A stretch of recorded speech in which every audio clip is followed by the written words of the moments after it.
Hello, everyone, and welcome back to Neuroalchemy, a NeuroSynergy podcast where we explore the meeting place of science, soul, and the nonlinear path of becoming. I'm your host, Dr. Sarah Young, the founder of NeuroSynergy Integrative Health and an integrative practitioner. Here on this show, we define every term like you're hearing it for the very first time because clarity builds safety, and safety is what allows real healing to happen. Today, we're joined by Dr. Rachel Evans, a psychologist whose work beautifully blends trauma-informed care, evidence-based understanding of the brain, and a compassionate truth that healing is never about willpower. It's about nervous system safety. Rachel helps people untangle patterns that once protected them, but no longer serve their lives, their identities, or their relationships. Her work is grounded, accessible, and deeply human. And I know today's conversation will speak to anyone who has ever felt stuck and didn't know why. Rachel, welcome to the show. Thank you so much for having me. To begin, I'd love to set some shared language for everyone listening. When you use the phrase trauma-informed, how do you define that in simple, everyday language? Yeah, let me try because when you were mentioning about the definitions in the beginning, I was like, oh, do you know, sometimes we do use these words, don't we? And we just assume everyone knows what we mean by it. And sometimes when people ask me, I'm like, do I even know to explain what I mean by it? I guess to me, it just means having that understanding of how trauma impacts people and an awareness that the things that I might say might be perceived in a way by my clients, by their body that, maybe that's not safe if I'm not careful about what I'm saying and how I'm saying it. So I think you've really put me on the spot here. Like, how do I define this? Because I think it's such a buzzword at the minute, isn't it? How do you define it? I think you did a great job. I think Okay. that's great. I think as well from the side note, like having my own experience of trauma as an identifiable one thing that happened, like the birth of my first child felt traumatic, for me has given me a really different understanding of how, people can put stuff across in the best way, but then it comes across to someone else as traumatic. So I think to me, I'm trying to be mindful of what my clients have told me, in terms of them, what I will say to them. I guess that's how I do it. Very good. Listeners will hear us talk about survival patterns today. How would you explain what a survival pattern is in a way that feels clear and accessible? Okay, let's try. I think to me, it's the things that you have learnt growing up. I guess maybe not always, sometimes learnt cognitively a way in order to survive in that environment that you've had to adapt a certain way that maybe wouldn't have been the way you would have done it if there wasn't some kind of threat to you, which could have been like a physical threat or a psychological threat that you felt like you had to adapt to that. And I think sometimes these survival patterns can be maladaptive if we're going to go on to talk about, how it can impact people's relationship with food and relationship with their body. However, I think some are learned, but some are almost automatic in our response to it, that it is our nervous system doing that. And we're not thinking, oh, this is how I'm going to respond to that situation because it might get a good outcome. Like we've just done it before we even think about doing it. It's almost like natural to do it in that situation. I don't know if that makes sense. Absolutely does. Absolutely does. When you talk about the nervous system, seeing safety or danger, how would you explain that process to someone hearing it for the first time? Good question. I guess I would probably explain it if a client just came to me about like, what is your capacity to cope with these things until you start either getting maybe underregulated, in which case people might be feeling like, do you know, when you get those times that you just don't want to get off the sofa and do anything, you should do it, but you're also like, feel like you're stuck there and you're telling yourself like, go and do it. But so like, I guess things feel dampened down. Or people might say, oh, I'm feeling depressed today. They haven't had a diagnosis of depression, but they're feeling quite quite low, like physically. Or the opposite end is almost, you might have heard of it as like, I guess, the fight and flight when you're very activated. And we could feel that in our body, like your heart is racing, you feel like you either want to run away, obviously, or, fight. And there's options, is that the right word? There's fawn and other fight. What is it? Fight? But I can't say it when I start trying. It's too many F's. It's like a tongue twister, isn't it? Fight, flight, freeze, fawn. So I guess freeze is what I was talking about in the beginning. And there's also fawn, which doesn't get talked about as much, actually. I guess for me, my experience of the birth trauma was actually the most upsetting part of it. And I think we do learn that as well as women quite a lot, to go into that fawn state, which I guess could be easily described as like people pleasing, that you're doing what you think you need to do in that situation to please people, to get through it, which does sometimes lead to physical safety, but sometimes it doesn't, because you've done things that maybe you wouldn't ordinarily do. So yeah, I guess that's how I'd explain it.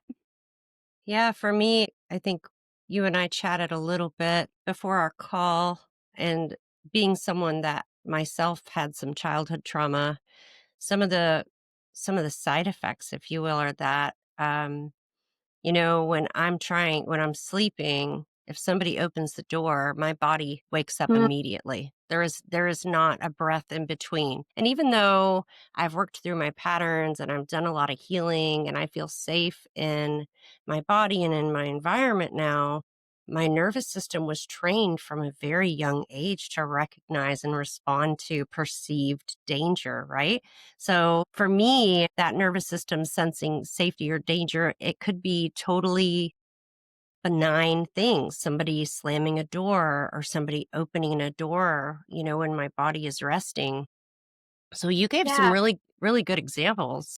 Well, I know we're going to go on to talk about eating, and I've already mentioned birth trauma a few times just because that's my like almost discrete experience of trauma to like relate things to. But yeah, one of the things that I felt triggered by was I was going to the shop and there was someone in like a purple polo neck, and the midwives at my birth had that same purple polo neck. And I was almost like, I don't know if I can go in this shop now. I knew it wasn't that midwife, but I so felt it in my body. Right. And I think it's when it comes to me saying stuff is trauma informed.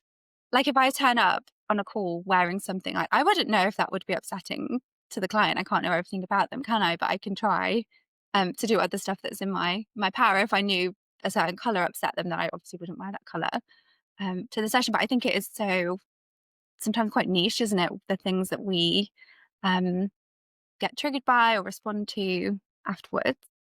And it doesn't always make sense to other people. Just like you were just saying, the way that your nervous system encoded that specific visual cue, right? Your nervous system automatically responded to that, like danger, even though maybe even logically you knew. Sometimes that's exactly what we mean when we're talking about that nervous system reacting to a perceived danger, is like my nervous system's reacting even though I don't have any logical thing to hang that up on. Rachel, we're also going to explore the idea of feeling stuck. What does that actually mean from the brain perspective? Good question. I guess I would describe it as that maybe not, this is not the physiological parts of the brain, but I think it's almost that feeling that you want to do something different.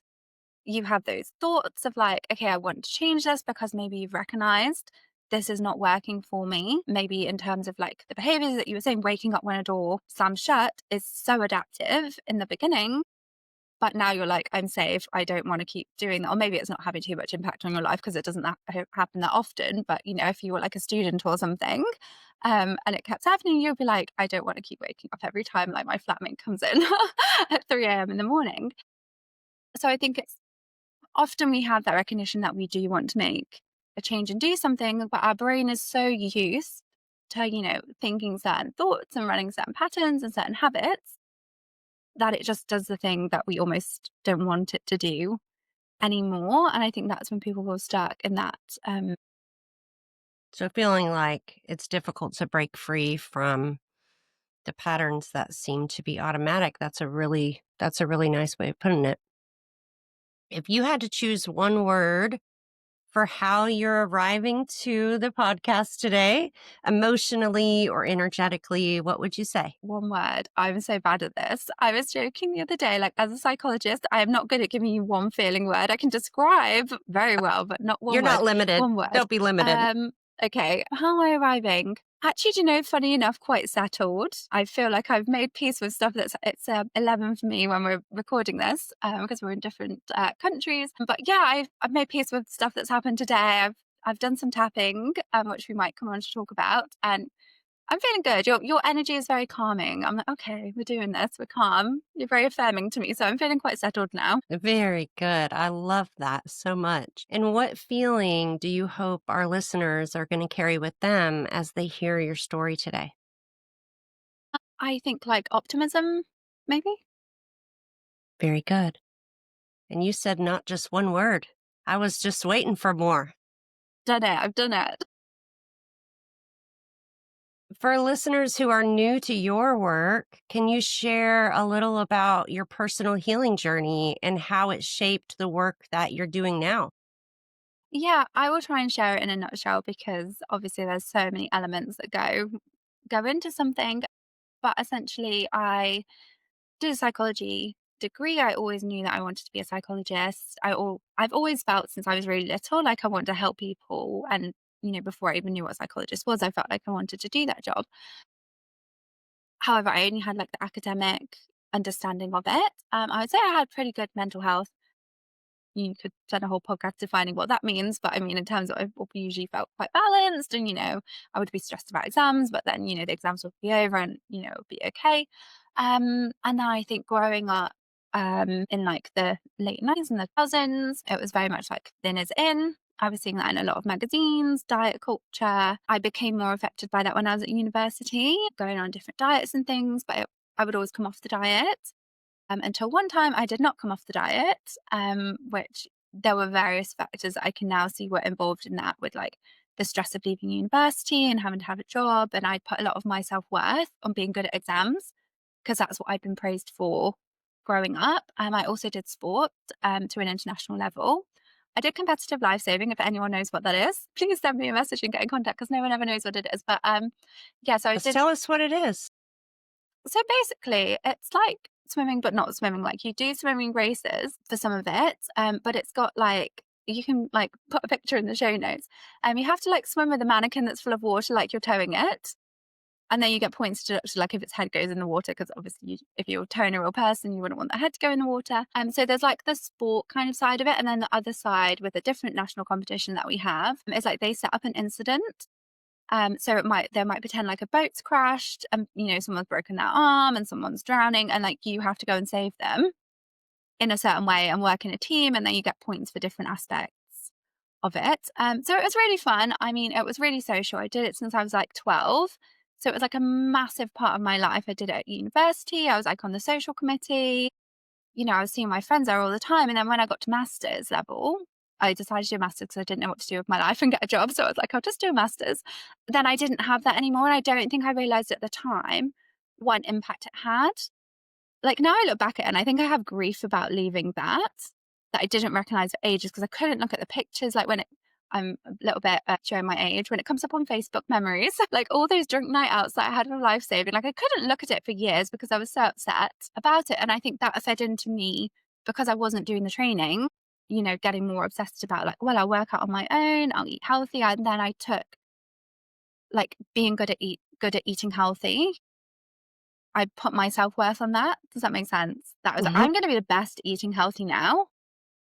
And then there were so many new rules that I could see from social media and things that really just fed into it until I just felt like there's hardly any foods that are okay for me to eat, or like I need to look a certain way for people to respect me because I wanted to go into health promotion.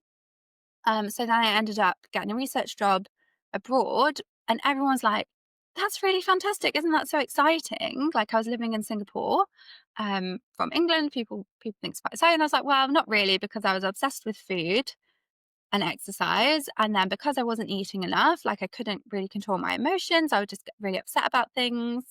And then it just has so many other knock-on impacts. I couldn't go and eat out something because I was worried about what was in it. And then I came home a bit early. Then I ended up living with my parents and working with my parents because I didn't know what job to do. And they had a factory making lampshades, which actually someone had to point this out to me, was actually really good that I had that experience because I work in private practice now. I did learn some about like running a business and like how to do accounts and stuff from when I worked there. But at the time it felt really shit. I was like really lucky to be supported by them because I didn't have a job at that point. And they were like, okay, come and live at home so I don't have to be paying rent and things. But they were kind of on my case because obviously I wasn't eating enough and I was exercising multiple times a day and I was not okay, but I did not see it.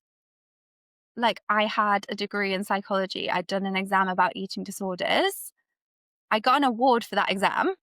And here I was, like, doing all of this. However, the side note is when I then went to the NHS, they did not give me therapy for an eating disorder. They actually were like, oh, well, we can give you CBT for anxiety if you want, which I feel like also undermined everything when I was like, sometimes I'm like, did I gaslight myself about this? Was it that bad? But I remember like making cookies once and I was scared to inhale the sugar in case I ate some sugar.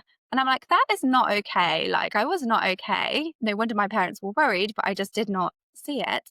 So I did end up going to a private therapist for a bit. Mainly she complained about my dad, but I did go for a bit until she gave me some advice I didn't like. I'd split up with my boyfriend and I thought she told me to go and see him. So I literally drove from the session to his door and he like shut the door in my face. And I was like, I'm never going back. You're a terrible therapist. So now I'm like, she probably didn't even say that, to be honest. I'll give her the benefit of the doubt. But yeah, I just ghosted her, which I would not recommend anymore. There's probably more stuff. But I think what had happened is she had like shaken up some food rules. And, when I learned certain techniques for working with people, I'm like, oh, she asked me those kind of questions that made me like question my beliefs and like, loosen those food rules.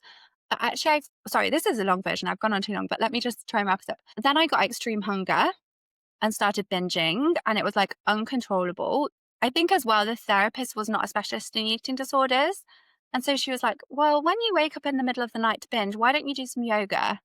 And I was like, no, like I cannot explain to you that I just say compelled. I just have to go and do this, no matter how much I hate myself, because I've been, not eating enough for a year and a half and now I can't stop myself. So I don't think she quite got that. And I guess I think my clients like working with me because I'm like, okay, I get it. There's things that we can do about this, but I get how you're feeling right now, that you just have to go and eat this food for various reasons, obviously. So yeah. And then I actually thought I was all right after that. Once I actually had more food in my body and I had challenged some food rules and I was eating enough that I could go and eat out and things, like I was still trying to eat healthy, but it wasn't, too bad. But I forgot to say, then I started making myself throw up, which is not a good idea because it doesn't actually compensate for everything that you're eating. And it's actually quite dangerous. You can just Google health effects. So yeah, I thought I was okay, but I was still making myself throw up every week. But I was in total denial again that anything was a problem. I started my PhD. I had a health food blog. I was just so in denial. It's so weird when I look back at the memories about it. And then my second year of my PhD, I got really stressed because I thought I was behind. So again, like I think the self-worth thing was coming in, that then the binging and purging just got really, really bad. And then I was like, right, I need to get help because I can't do this anymore. I think until that point, my dad had asked me what was going on and I just lied straight to his face about it because I just wasn't ready to deal with it again. So yeah, that was the semi-long version. We could go longer, but I think, I suppose it just shows like the ups and downs that people go through and how I think sometimes people think, oh, it's an eating disorder, it fits in a box. But actually, people go through a lot of different phases and changes often. I guess in my experience, we're working with clients. People are never like, oh, I did this for 5 years and it was always the same. Thank you for listening. No, yeah. I was always the kid that, in high school where I was in the girls' bathroom counseling the girls that had trouble. And I too followed the path with psychology, probably because I had my own stuff to heal also. I ended up pivoting to speech pathology for my master's and then later integrative medicine for my PhD program. So it took a few twists and turns, but what you said about eating disorders and how those perceptions can, manifest in so many different ways. I can totally relate. I know I shared with you before that when I was younger, I had an eating disorder problem for probably 10 full years of my life. Um, it's real stuff. And I'm really glad you're here to share about it because there are so many listeners out there that might be in these patterns and they can't put words to them, or they don't quite grasp what that is, or they feel alone, or they feel like it can't ever get better. And you and I are both living proof that we can heal. Rachel, was there a moment when you realized that healing wasn't about trying harder, but about understanding how your brain learned to protect you?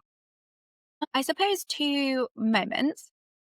I feel like the first moment I did try hard after that. So it wasn't a whole like revelation. But I think it was understanding how my binging and purging was like a habit because I'd done a lot about habits during my PhD, but I just hadn't applied it to myself. I just kept thinking like, I need a new diet. When I find this new diet to eat the perfect thing, get the perfect body, then I can stop binging and purging. But obviously that's not really how it works for most people. And I think so at the point when I was like, I cannot continue like this, it's taking over my entire life. And I just feel awful, physically awful every day, like my bank account, like, my productivity, which was important to me, and, all of those things, friendships and just everything. Yeah, I did get help. I tried to go to a charity and they said, sorry, we can't help you. You're too severe. You can go to the NHS. So I did go. I am not the best patient, inverted commas. I went for a couple of sessions and then decided to stop going. But something I learned was so important that I realized at that point, the binging purging was avoidance. Like I was avoiding doing my PhD work. And I think it had started more about body image than like a way to cope with how I was feeling. But it was, sorry if this is like too in depth for people. But I do like to talk about it quite bluntly because, it is what happens to people. I don't try and be like crude, but like I was, I would only ever binge and purge in the evening to begin with. Oh, and by purge, I mean like making myself throw up in the evening. But then it got to be like earlier and earlier in the day, almost like I kind of broke the ceiling of it somehow. So I would go home from uni and then I would start binging and purging.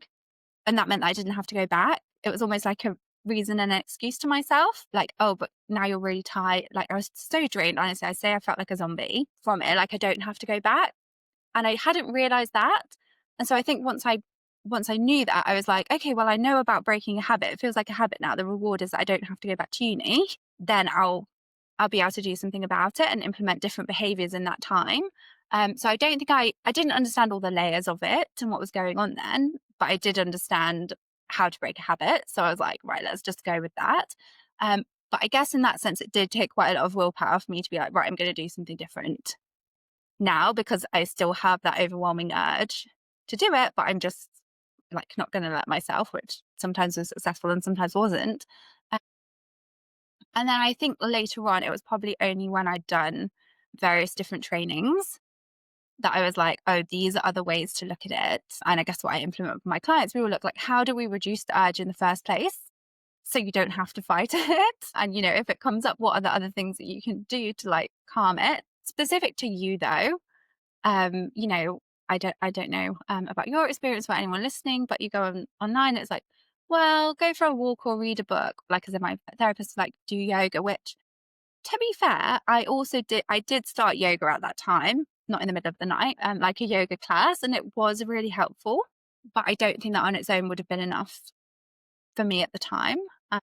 So yeah, I don't know if that answers the question. How do you help someone understand that their behavior isn't a flaw, but a learned response that's rooted in protection and survival? Yeah, I think there are a couple of ways and a couple of different activities that we might do. And I guess from the trauma informed side, I would never be like, right, we're definitely doing this today. I'll get the client's consent and talk about, what we might be doing and, the pros and cons of things. Or some people are like, right, just tell me what to do. But one of the things is like a lifeline activity, which can be quite interesting. I mean, if people are like upfront, like I have this massive trauma, then I'll probably do things differently from the start. But if people are more like, I'm not sure where this came from, like what's going on, I don't really think anything too much has happened, we might do it a bit differently, or we might just leave out certain chunks if they know they have certain specific traumas. But I guess, yeah, just looking at what has been going on in your life, like honestly draw a graph of how either like how you felt about your body on the y-axis, or sometimes people's weight or something like that, or how they were feeling about their body, not specifically their weight or just in general, or like how much they think they were eating, and then their age across the bottom of the graph, and looking like, okay, when you were young, what was going on in your family in terms of like people's relationships with food, how you were being taken care of. Because I think it is quite revealing, because we don't often think like what was going on when we were younger. But, if you came home from school and you weren't made dinner, but then you got pocket money, so you'll go to the shop after dinner and just spend all, not after dinner, after school, and spend all your money on sweets. It makes sense why you would learn to do that as like a habit, doesn't it? Or, if maybe your needs weren't met as a child, or like specific abusive situations were happening, or like neglect situations, then people can often learn like food is a way to regulate my emotions. Food is something that, for a lot of people is available to them, potentially in the house, or like I say, use a pocket money or something like that, to soothe you. I think when I often work with people who are binging, there's that part of them that wants to stop it, but then there's part of them that's like, but nothing makes me feel as good as this binge. I can't imagine anything else would do this, which is why I was kind of saying like we come at it at the approach of like reducing the urges as well, or I can't remember what I'd call it now. Yeah, I used to talk about it more and call it a certain word, but like almost like increasing overall well-being, so you're not having those unmet needs in the first place, or they're not as unmet, they're semi-met, so you like, oh, actually I don't feel like I need that binge today because today hasn't felt as overwhelming as it usually does. So yeah, the question was, how do I help people understand what's been going on? So it might be literally looking like that. It might be hypnotherapy as well, can be really interesting. So the kind I do, usually people would be going back to a memory. There's different ways to do it as well that it's all trauma informed, but some is super like careful, gently, and other people are like, right, let's just get into it straight away with less of the preamble and things. But yeah, looking at, okay, where did you learn? Well, it depends specific for each client, but if they're like, I know I shouldn't feel guilty about eating, but I feel really guilty every time I do it. And, we would look at that. And often it's quite interesting, because the thing that they feel guilty about isn't even about food.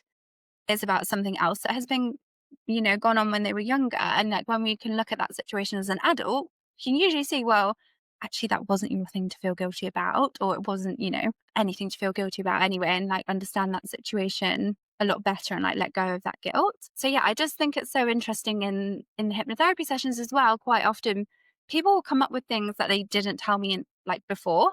And they're like, I never realized that thing was related, because I guess the theory in hypnotherapy is that you're accessing the subconscious mind and looking like, where did these beliefs come from? And I think sometimes people's conscious mind gets too involved in it, like, oh, it can't be that thing. Like I recently had a client who had Tourette's when she was younger, but she didn't tell me for ages in the sessions because she didn't think it was important. And then it turns out that like she had learned, people are looking at me, people think I'm the weird one. So when she almost got that, I'll say under control, maybe there's a better way to phrase that, but like when that had stopped happening and she'd stopped having the tics so often, she was still thinking, people are looking at me, I'm the weird one, it must be my body, because I'm also seeing all this other stuff about how I should look on TikTok. So it must be my body that people are looking at. And that belief had remained, even though the reason that it was there in the first place wasn't. So I just think it can be so interesting that when people understand those things, I think you can be a lot more compassionate to yourself and think that other people in that situation could have acted the same way that you did and be having the same responses that you are now. Because I think you alluded to in your question, like, people often think there's something wrong with me. To be honest, I still think that now sometimes when I'm like, why am I doing this thing that I don't want to do? But then I remind myself like, okay, there are reasons. We might never find out every single reason, but I think when people have a, I guess, understanding of it that makes sense to them, I think that can be really revolutionary. Yeah. So I heard you say essentially that you have a process of which you have a deep personalization with your clients, and you really look at not just who they are now, but their life, their patterns, their experiences, the things that trigger them, how it shaped the individual that's sitting in front of you at that moment. And then you really are skilled at bridging them into forgiveness and acceptance of who that person is today, but also you're also a bridge of how to shift into the person that they want to become. When someone says, "Why can't I just stop doing this?" What's the first thing that you want them to understand about how their brain is wired? Yeah, I think your brain is always wired to protect you. I think the cool thing actually about the hypnotherapy sessions is we're looking like when this belief started, it was protecting you in some way, but that has like outrun its purpose almost. It's like outlived its usefulness now that your life has changed. So if people are binge eating, for example, maybe the example that I gave earlier, that food wasn't available in the evening, so they would spend their money on sweets because that's easy available kind of food. Actually, as an adult, they possibly are having dinner in the evening and then they're still binging. And it's like, oh, actually, now I can see that that food is available. And some kind of inner child work, which can be like kind of cheesy, but kind of nice. Like, there's a technique called upgrading your inner child. And kind of bringing them into your world now, which is really like people really get on board with it. It's really really nice. I'm like having a big smile here. I love doing that bit. Sometimes when I have male clients, they're a bit like, "Oh, all right, go on then. I'll give you the benefit of the doubt and do this." But I think they actually sometimes they cry because I feel like men never get the opportunity to do stuff like that as often. So it's probably a bit different for them. You hold such a compassionate stance around trauma informed care. For beginners, how do you explain it, what it actually means in everyday life? Ooh, everyday life. I think this is really tricky. And we spoke briefly on Facebook before this, didn't we? Because I think this is something that I'm struggling with because I think I've almost gone too far with it in terms of like being over aware of how I could impact other people. And almost like I'm looking for the caveats in the first place, like, oh, I don't want to say that because that might upset someone in this way or that way. But everyone is so different, aren't they? And I think like most people don't set out to do harm, but it can come by people, I guess, being unaware about certain things or like actively racist or actively, homophobic or something like that. But I think a lot of us, I think it is so tricky because I think since having birth trauma, I'm more aware of it as well. Like I knew about it in the field of eating disorders in terms of like, for example, when people say, "Oh, you look well," people's brain might process that as like they're saying I look fat or they're saying that I put on weight now, which is a negative and it's not the way the person intended it.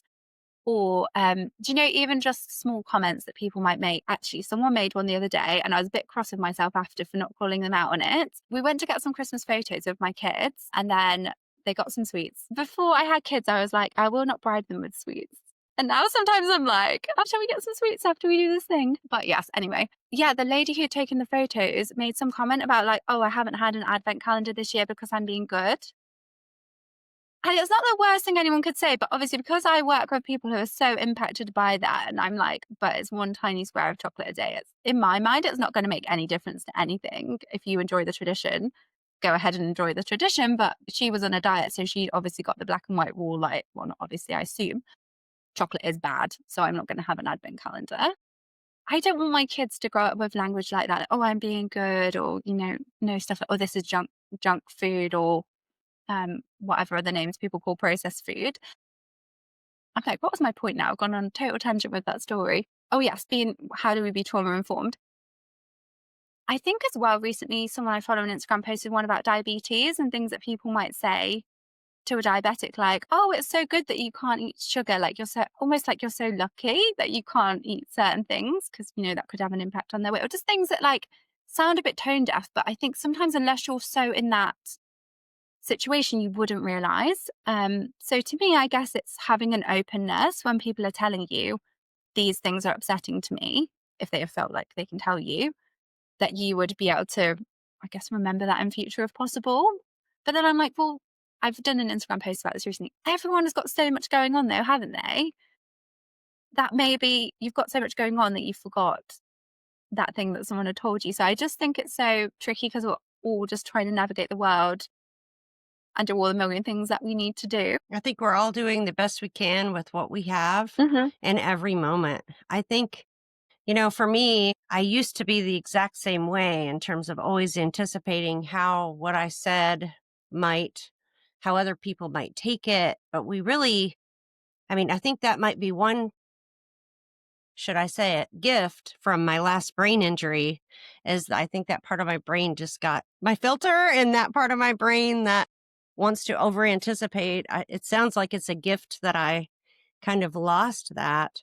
But I think really, Rachel, just remember that you don't have any control over what other people are thinking. You're never going to be able to control what other people are thinking. Other people are always going to have something to say about something, but that's not our responsibility. We don't have to buy into that. We don't have to subscribe to that. So I think if you just honor you, that regardless of what the lady in the shop says about the food, you're going to be a really good model for your children, and you're who they're looking to, right? You're the model for how they're learning to live their life. And it's really a gift to them that you've had the experiences that you have. We often hear you're not overreacting, your brain is protecting you. And I think you maybe even said that earlier. How do you explain that relationship between the brain, the body, and perceived safety? Yeah, I guess I would explain it in terms of like your brain is perceiving that as a threat, and different people perceive different things as a threat, as we've mentioned, based on your life experiences. I think it is something that you almost can't control to a certain extent if that reaction has started. But I do think it's something that people can learn skills after the fact to be like, I've noticed this reaction is starting. So what do I do about that right now in terms of, maybe people find things more or less effective, but like breathing techniques or like essential oils and things like that. Like one one example is coming to my mind as well. Like when my first baby was little, and then my mum, I was quite specific about weaning because I'd read so many different things. And I think I was, trying to be a good mum, inverted commas. And I was like, okay, well, we're going to do these whole foods and these purees and things. And then my son just basically just kept being sick with everything. He didn't have any allergies or anything. I don't really know what was going on, but he just like kept vomiting it. Like he'd eat a bit and then he'd vomit again. So I feel like we were a bit struggling. I hadn't anticipated that this would happen. I just thought, oh, he'll eat everything and it will be lovely. I was quite naive. Yeah. So then I was at the pub with my mum and my grandparents and my baby, and she was like, "Oh, we gave him this blueberry yogurt pouch yesterday. Do you want to take the rest of it home?" And I was like it. Oh, and then she was like, "Oh, he really enjoyed it and really ate it up." And like, honestly, like I wanted to leave and cry. Like I had such a strong reaction to her just being like, oh, we've given him this yogurt thing. But I feel like it was just after not being respected for my birth, which we don't need to all get into, but it felt like she is not respecting me.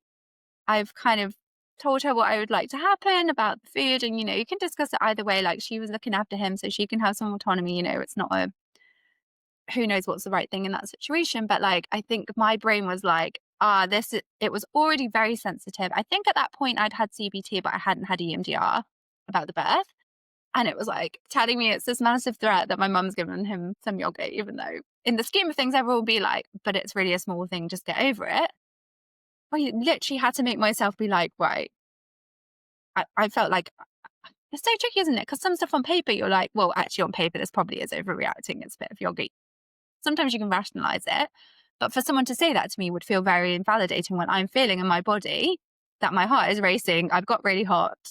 The room feels like it's getting smaller. So I guess I think it's just about learning yourself more, isn't it? And being able to have that conversation with yourself, because I think it sometimes feels a bit less invalidating when it's coming from yourself than someone else just telling you almost like, just get over this. Yeah, and we're not really taught how to do that from an early age, are we? I mean, I don't know very many people that were taught from, younger or even in young adulthood how to be nice to ourselves on the inside, right? We're our own worst critics. We're very judgmental of ourselves. And what you described, it sounded like you experienced a boundary violation, regardless of how it looks on paper. And that's exactly what we're talking about, right?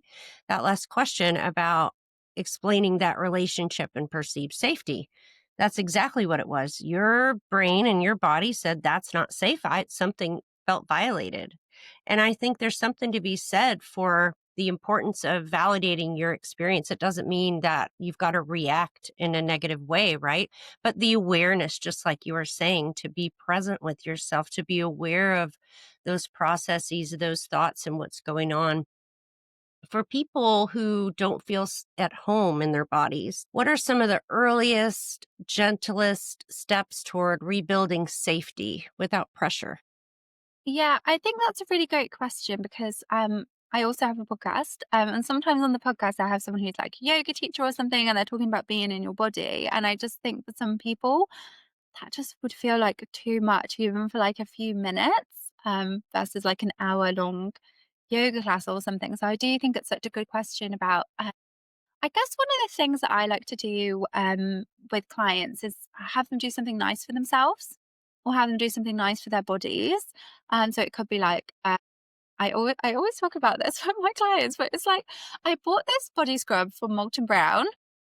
I don't know, do you have Molton Brown? It's like a really nice, I suppose it's maybe like Bath and Body Works. It's like quite expensive. We have only just got Bath and Body Works back. We had it when I was little, and I remember going there for all the like glitter stuff. But we haven't had it for a while, so I think it's kind of similar. It's quite pricey, almost like luxury stuff. And it was like Tahitian sand body scrub, and it smelled amazing. And I just, whenever I had it in the shower, just had my little moment with this body scrub, and it was like amazing. So even just stuff like that, it's quite simple, but like you're doing something really caring for yourself. On the surface, like, okay, you've had a body scrub. Like you could do it without caring. You could be like, scrub, scrub, scrub. Okay, I'm getting out of the shower.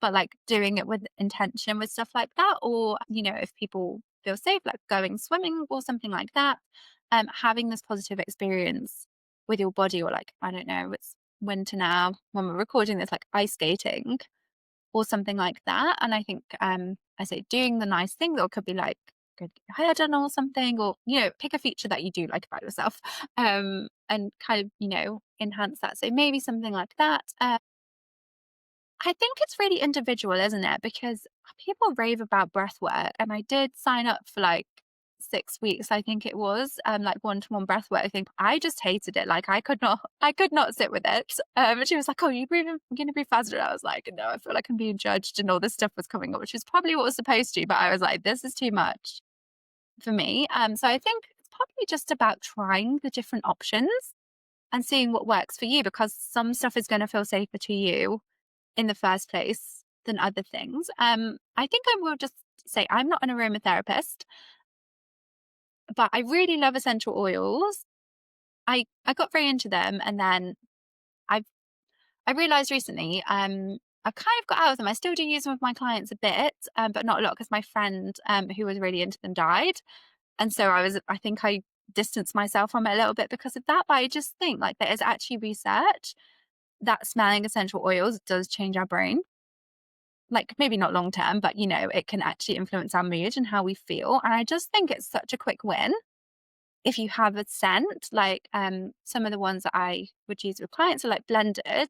And I remember my client telling me like, "Oh, when I smell this one, it reminds me of my grandma, and it just feels like a hug." Like, Mm. if you need that. So I just think that can be a really quick win for people to change their state. Identity plays such a central role in healing. How do the stories we tell ourselves shape our recovery? Yeah, I think it's really important. I think on the identity piece, I think we can get so wedded to something because we've almost like set our stall out as this is it. I guess when I was restricting, I was like, I am the kind of person who restricts, or I did lose some weight because I was restricting. Not people don't always, but I did. I'm this thinner person who does these things, or I'm a healthy person.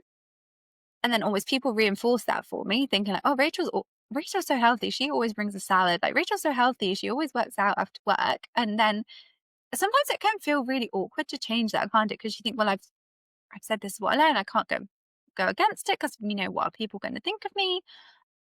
But I just like to remind people, like, people are always changing their identity. Like I've probably talked about probably more about the birth in this one, but I always end up talking about my kids, even if I try not to, because they're young. They basically are, I work part time. They're a lot of my life at the moment. Like I've taken on that identity, so I'm going to talk about it. I think as well when maybe people get a diagnosis, then that can become their identity for better or worse, because it explains stuff to you. But I think in terms of the people who are always changing and don't wed your identity, um, like an example is my uncle was a policeman for like his whole career, and like people would buy him like little ornaments with policemen or like cards with policemen, and he found it really difficult when he retired because that was a massive part of who he was. And I think, people, if they've been teaching their whole career or something, really find it tricky. So I think just to say, like, you're not alone if you've realized, like, I've taken on this identity, or even I think sometimes we'll take on identity like as a people pleaser or something like that. Like, you have this thing about you that we were going to talk about neuroplasticity, weren't we? And we didn't. But anyway, that I do think it's possible to change these things about us, and we can give ourselves permission to do that change, which might feel scary or different or difficult. But if we do, we can make that change and have this new identity, and we're always changing anyway. Like when you were at school, your identity was like a student, and now it's not. And I think some changes are conscious and on purpose, but other changes just happen as we grow. I think I see it with clients as well. Some people, we might spend a lot more time looking to the future and what is it that they want and how do they want to be thinking and feeling, especially with the hypnotherapy as well. I didn't say, but I give people a recording afterwards. That's all like the positive suggestions. So thinking like super quickly, because I know we're running out of time, but like if you say, I want to stop binging, you have to think about binging to think about not. So if I'm like, don't think about pink elephant, you've thought about it, haven't you? Because I've just said it. So like the recording will be all in the positive. So what do you people want instead? I want to feel relaxed when I go into a coffee shop. I want to check in. Oh, how hungry am I? What would I like to order? Something like that. I build up little scenarios for people, because then the repetition, they're listening to it ideally every day, not always. I'm a bit flexible. We'll see what clients want to do. But because it's so personal, people usually have told me what they want to say. It's believable. I won't be like, you are the most confident person and you are now going to be a bikini model because you love yourself. Like people are going to be like, no, I'm just rejecting that flat out. It'll be like, you're feeling a little bit better about yourself. Probably I wouldn't say like that. It's a bit boring, isn't it? But like, you're feeling a bit better about yourself every day and noticing nice things about yourself when you look in the mirror, and like kind of build it up from there. But what I was going to say, yeah, so some people like to be like, right, what is this new identity that I'm creating, that I'm stepping into? Whereas I think some more people are like, let's just let it evolve naturally and see. Because I think as well, sorry to go on a rant, but I think when people have had an eating disorder diagnosis from when they're young, and maybe I'm working with them now, they're in their late 20s or their 30s, that's basically been all they've known really. And so they're like, well, I don't really know who I am without this. So maybe like a more gradual change and seeing what they do actually enjoy is more the way to go for it. So I don't think you have to choose, oh, I need to be this new person. I mean, there probably are elements that are always going to stay the same about you, aren't there? Bit of softball debate. What makes a person a person? What makes you you? Yeah, I think you can be very active about it, or you can be more passive as it goes. Self-compassion can feel foreign or uncomfortable for a lot of people. How do you teach it in a way that feels doable and real? I think when you were reflecting back to me what I was talking about, I'm hoping it just kind of gets sprinkled in here and there, in the understanding of things. I think some clients like a worksheet. Some clients want something to do between a session. So we might do Enough has got some really nice activities about like recognizing the inner critic and like thanking the inner critic for how they've been trying to help you. And then looking like, what would my compassionate voice say? So it might be like active, like journaling and kind of things like that. Or I think it's just bringing in the elements of like, there's the common humanity element as well. Like other people are struggling with this, that I think can make you feel less like there's something wrong with me and I'm weird. To be like, oh, okay, other people are doing this too. So I think, I mean, it doesn't help other people if they want to go away and do it from this podcast. But I try and just sprinkle it around so it doesn't feel too like, oh, now I have to love myself and be kind to myself. And I think also we've just discussed like we are our own worst critic. Like I'm still critical of myself. I just try and have that self-awareness to be like, okay, we're back here again. There's a reason why, you're critical to yourself about this. What can we do about it? I think there are so many resources online, like workbooks about it. If it was something that people do you want to build up? Yeah, I think we have an opportunity to play all the roles, right? So in my journey, I had to learn how to become my own best friend, my own mother, my own father, right? Those all relationships were very different. But it's an opportunity if you look at it that way and you think, well, I can redo that inside of me, right? It's very empowering. When someone begins to rewire, what does that process look like in real life? Not the polished version, but the human one. Good question. I think I find it tricky to answer this because different people are different. I feel like some people like make a behavior change very quickly. Like I'll start working with them and I typically work with people who are binging purging because that was my experience. That actually you might stop the behavior quite quickly. So it feels like, maybe that habit has changed, but they, maybe still don't like their body and will be working more on body image type stuff. Or other people, it does seem like a more gradual, like, okay, I had less to eat for this binge than previous. So that's a win in terms of if they want to stop doing it completely. But, I feel like with them, I don't know how to describe it, but it feels like everything accumulates. And then it's like, oh, it's okay, it's dropped into place. Almost that it needs like sifting around somehow before it drops into place. So yeah, I just think different people are different. I can't really give you give you an answer. That's okay. What's one small practice that helps someone reconnect with their body in a safe way? One small practice. Oh, like edit out this pause. I think it's so So, you tricky know what? because Hold on. I want to tell you kind of what we're going to do with that. That might help you a little bit. okay, So, with this question, whatever it is that you say, I'm going to recommend that for the next week that our listeners take the opportunity to do that one small practice. okay. I don't know if that helps you at all, but Yeah, I was going to say it's tricky because I think coming back to the trauma informed thing, different things feel safe for different people. So I'm like, oh, what's one thing? Do you know what? I'm just feeling cool to say this, and I don't think it's even a proper thing. But do you know, sometimes when you just put your hand on your heart and you're just like, okay, I'll just have this moment and like sometimes just feeling your heartbeat. Sometimes I can't feel my heartbeat. I'm like, oh, where's it gone? I just feel it's quite grounding, isn't it? Or like it's really cute when hmm, my kids are like, oh, mommy, can we hear your heart? Because as an adult, you don't really do stuff like that, do you? Unless you're a doctor. So I feel like you're just feeling your heart to be like, oh, okay, it is beating. Like I've been through all of this stuff, and I feel like your body. Well, the caveat here is, I guess people. Let me say the thing and then do the caveat. Your body has been there for you through this, like trying to keep you alive. I think the caveat is people listening who, are going through a serious health complication or something, or you mentioned with the brain trauma, but I do believe that your body is trying for you the best it can to communicate with you and, keep you alive. So yeah. How do you feel about that as that advice? I Put your love heart. that. I love that. How long do you think they should practice? Because I think we don't want them to do it for a second and be good. What's a good amount of time that maybe they can just sit with their heartbeat Hmm. and be present with themselves? I feel like probably the ending point would be when you've like appreciated it. I feel like it needs some sense of appreciation, like, oh, okay, yeah, my heart's here, it's there supporting me. I love that. That's very nice. What's one aha moment you often witness? The moment when something softens or begins to shift? I think it's when people, feel like people know what they're supposed to think in inverted commas. People are like, oh, I can't even think of examples now, but it's like, do you know all the motivational quotes or all the catchy things that you see on like social media that people are like, come on, brain, think of one. I feel like it's when they talk their talk, they're like, oh, I could eat when I'm hungry, but they don't believe it and they don't want to do it. Hmm. That then when they're like, I ate when I was hungry, I can eat when I'm hungry. Like, I don't know. It's Hmm. just this change that people have, isn't it? When you Hmm. know that they mean it that time and they've just been saying it before. You sense alignment and resonance. Yeah, I guess so. If someone listening today feels hopeless, what message would you want them to hear?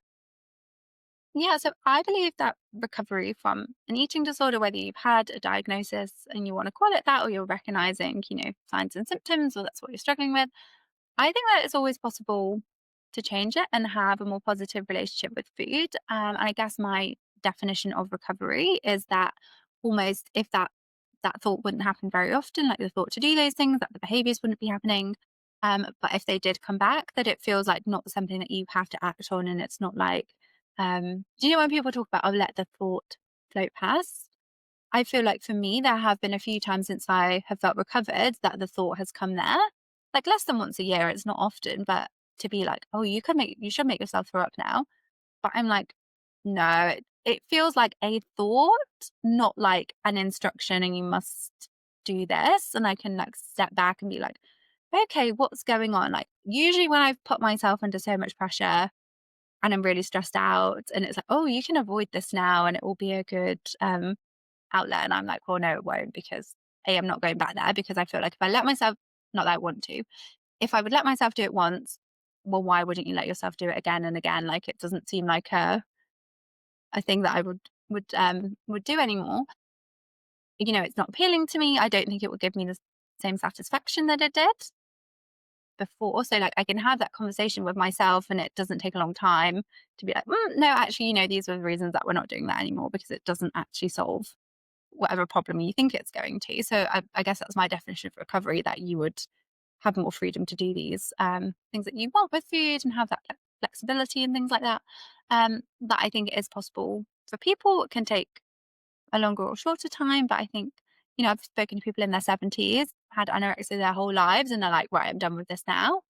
I don't want like my final time on earth to like, be taken over by this, and feel quite motivated. So I do feel like, different people have different factors that they need to, maybe overcome, but I think it's possible for everybody. Yeah, and it's never too late. It's never too late to choose into your growth. Are there any myths about healing that you wish that you could dismantle? Oh, maybe not healing, but I guess with like eating disorders specifically, I think a myth that we hear a lot, which is kind of related to healing, is like, just eat normally. It's almost like, well, just decide to do it and do it.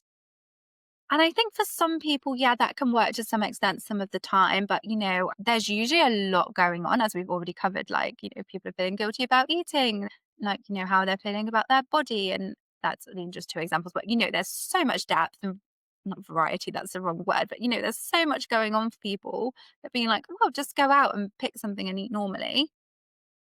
Like people saying that just don't understand what is going on. So I think often when we're healing, there's like I guess there is a lot going on, that it's not just an overnight thing. I've had some clients who've had amazing results with hypnotherapy, and that belief has changed. And I've been like, oh my God, like what just happened? Like and they've backed it up in the next weeks, telling you, what they've done and how it's changed. But that's not everything ever. They might still hate their body because we've worked on that one aspect. So I think almost set yourself realistic expectations maybe. And, if people are telling you different and it doesn't feel true to you, like you don't have to engage with that, because I think you can go online and read the most fantastic, amazing stories. But if that's making you feel upset right now, don't do it. If it's making you feel inspired, go and do it. Yeah, I really feel, and my clients would agree, healing is really multidimensional. And it's not as out there as it sounds. Who we are as beings alive on planet Earth, we have a lot of levels. We got the physical, the emotional, the mental, the energetic, the spiritual. We've got a subconscious that's like the iceberg that's under the water instead of just that tip. And it's really important that we honor all the parts of ourselves and integrate all the parts of ourselves for healing. Rachel, thank you for this beautiful and grounded conversation. Your ability to bring clarity, compassion, and science together is such a gift. I know so many listeners will feel seen in new ways today. For those who want to learn more about Rachel's work, the links will be included in the show notes. Thank you all for joining us today on Neuroalchemy with Dr. Sarah, a NeuroSynergy podcast. I'm Dr. Sarah Young, and until next time, may you keep listening to your intuition, honoring your healing, and becoming who you're meant to be. Bye, everyone.